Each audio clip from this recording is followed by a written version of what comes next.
People ask me, what is the Centennial light bulb? Well, it's actually a light bulb that was installed in a fire station, originally in a hose cart station on 2nd Street in Livermore.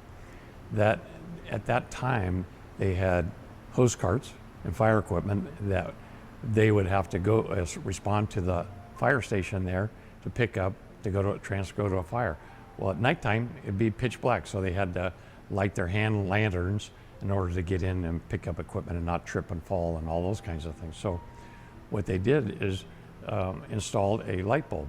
Dennis Bernal, who owned the power and water company in town at that time, had purchased some from Shelby Electric in Shelby, Ohio. And the light bulb that you see here in the fire station is from Shelby Electric. Why is an incandescent bulb lasting so long?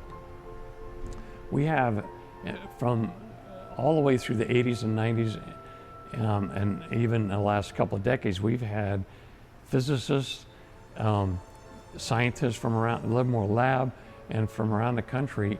Even Annapolis did a study on some light bulbs that were similar to the existing light bulb here. And none of them can determine exactly why this has lasted so long.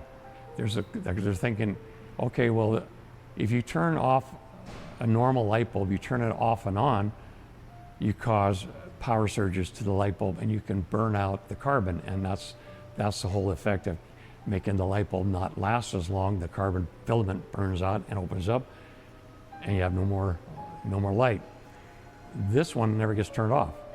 However, it did turn off a few times in history that we've recorded. So why is this one still going? Shelby claimed they had a pure carbon, that they could make the carbon filament as hard as a diamond. Maybe that has something to do with it. They used to, what they call shooting, and they would take the filament and make it round as the wires wound round for the filament. And Shelby had a secret thing that they did it in rectangular filaments as well. But they had a secret formula, how they baked the carbon, everything. And today, that secret formula didn't even get to General Electric. And today, we still don't know how they did it. So people ask what kinds of things have happened while the light bulb has been in existence. All you have to do is look back in history from World War II. I mean, you think about it, World War I, World War II, the automobile, the airplane, none of those things were invented at the time of this light bulb being installed. The fact that when we did our celebration, even in 2001, 9/11 happened at the World Trade Center. We had our event, our celebration in June. But the interesting thing about this light bulb, it still provides 24 hours, 7 days a week, silently hanging from the ceiling, illuminating the station for the firefighters. It still illuminates it today. They get out here in the middle of the night to get a call, and it's the light that's on, and it still lights up the fire station today. On June 6th, at 10 o'clock in the morning, we are going to celebrate 125 years of illumination of the Livermore light bulb, the Centennial light bulb. And it will be the first event of the 150-year month-long celebration for the city of Livermore. So we're proud to be the first event to do that. It's going to occur here in this fire station. The public is invited. We'll have a birthday cake to celebrate its 125th birthday. There will be antique fire apparatus. There'll be a barbecue. There'll be a number of folks coming here from around the world.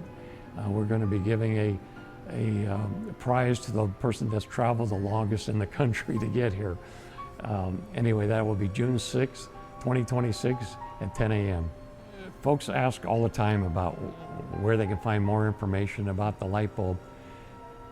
Obviously, if we go to the internet, you can look at, just search Centennial bulb or Centennial light bulb, and hundreds of locations come up to search, as well as YouTube videos and et cetera, and films, and there's all kinds of things that come up. And then there's a number of books out there, a few of the books, and a couple of the books are here today, and one of the books is the one I did in 2015. It's called A Million Hours of Service. This is available only on Blurb or at this fire station. It's not available anywhere else in the world.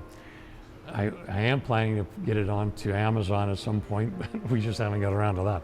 But nonetheless, you can go to blurb.com and it can be purchased on there, or come to the fire station.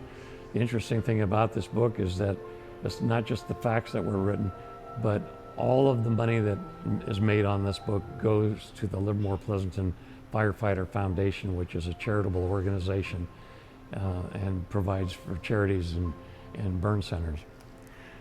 The other books that were written are also available on here. But the day of the event on June 6th, these books will also be available for sale at that point.